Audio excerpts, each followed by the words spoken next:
Hello friends, welcome back to my channel.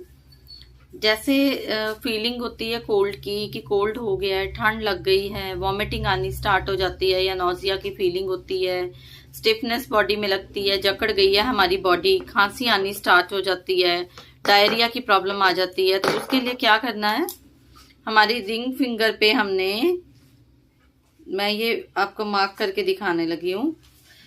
Ring finger के ऊपर यहाँ पे नेल के नीचे बिल्कुल ये पॉइंट है।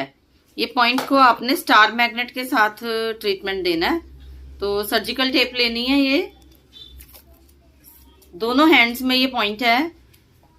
आपने स्टार मैग्नेट लेके इसके ऊपर अप्लाई कर देना है, इस पॉइंट के ऊपर दोनों हैंड्स में अप्लाई कर देना है, जिससे आपको ठंड लगी होगी तो उसमें रिलीफ मिल जाएगा। Thank you.